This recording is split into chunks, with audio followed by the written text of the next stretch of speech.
Hello guys, আসসালামু আলাইকুম। আশা করি সবাই ভালো আছেন। আলহামদুলিল্লাহ আমিও ভালো আছি। তো আজকে দেওয়ানপাড়া দিচ্ছে একটি নতুন লাইন দেওয়ার জন্য, তো সবাই পাশে থেকে ভিডিওটি দেখবেন। আমাদের সাথে আছে হাফিজুর মোহাম্মদ মেহেদী। তো তিনজনে মিলে একটি লাইন দেওয়ার জন্য আমরা রওনা দিলাম। তো আমি মেশিন নিলাম, তো নিচে যাবো। এখন নিচে যাওয়ার পরে মেহেদী মই নেওয়ার জন্য রেডি হইতেছে। তো মই নিতে যাব এখন। আমরা তো হাফিজুর মোহাম্মদ এখন বাড়াইলো, তো মেহেদী মই নেওয়ার জন্য মইয়ের কাছে গেল। তো মই ডং ডং করে যায়নি। আমাদের কম্বাইন জন্য মেহেদী অনেক কষ্ট করে থাকে।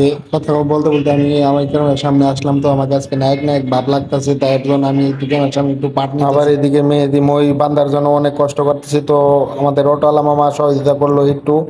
আজকে অনেক গরম পড়ছে, তাই মেহেদির বেশি একটু কষ্ট হইতেছে, তো কাজ করতেছে। আমি আবার ক্যামেরা ভিডিও ধরতেছি, তো তাই আমি মইটা ধরতে পারলাম না। তার জন্য মেহেদি খুব অনেক কষ্ট হচ্ছে। তো অটোওয়ালা আমাদের মামা সাহায্য করলো। মই বাতা শেষ করে মেহেদি অটো উঠার জন্য রেডি হয়ে গেল। হাফিজুর মামা আমাদের অপেক্ষায় ছিল।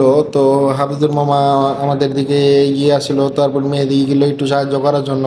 তাই বলি মেহেদি অনেক পরিশ্রমী একটি ছেলে, তার জন্য সবাই দোয়া করবেন যেন সে সুস্থ থাকতে পারে, তার স্বাস্থ্য যেন বৃদ্ধি পায়। সবাই তার জন্য দোয়া করবেন। আমাদের অটোওয়ালা মামা রওনা দিয়ে দিল তো দেওয়ানপাড়ার উদ্দেশ্যে। তো আমরা লাইন দিতে যাবো। সবাই আমাদের পাশে থেকে ভালো করে ভিডিওটি লাইক টাইক করবেন, শেয়ার করবেন। তো আমি আর কিছু বলা নাই। তো আপনাদের সামনে গেলে ভালো লাগলে তো আপনারাই দেখবেন, আপনারাই শেয়ার করবেন। তো আমরা এখনকার চলে যাচ্ছি দেওয়ানপাড়াতে। আমরা গন্তব্যস্থলে আসার পরে হাফিজুর মোহাম্মদ তার ছাড়তেছে। তো মেহেদিয়ান খাম্বায় উঠবে, খাম্বায় উঠার পরে ও তো কি করবে দেখবো।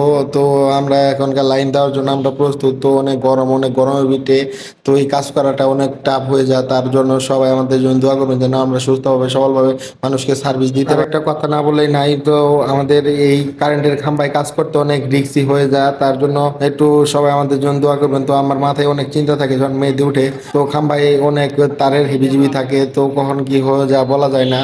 আমরা বাইরে মেশিনে কাজ করছি, ভিতরে মেশিনে কাজ করছি। তো ভিডিও দেখাতে পারি নাই, তার জন্য দুঃখিত। তো আমাদের হাফিজুর মামা এখন রাউটারটি কনফিগার করবে। কনফিগার করার পরে আমরা নেট চালাবো, নেট চালাই দেখবো নেটের স্পিড ঠিক আছে কিনা। তারপরে আমরা কাস্টমারকে বলবো যে আপনারা নেট চালাই দেখেন যে নেটের স্পিড ঠিক আছে কিনা। আঙ্কেলকে বললাম যে আঙ্কেল এখন নেটটা চালাই, নেটটা চালাই দেখেন যে নেটের স্পিড ঠিক আছে কিনা। তো আঙ্কেল বললো যে ওকে ঠিক আছে। তো আমাদের বললাম যে আমাদের এখন বিলটা একটু ক্লিয়ার করে দেন। তো আমরা এখন চলে যাব।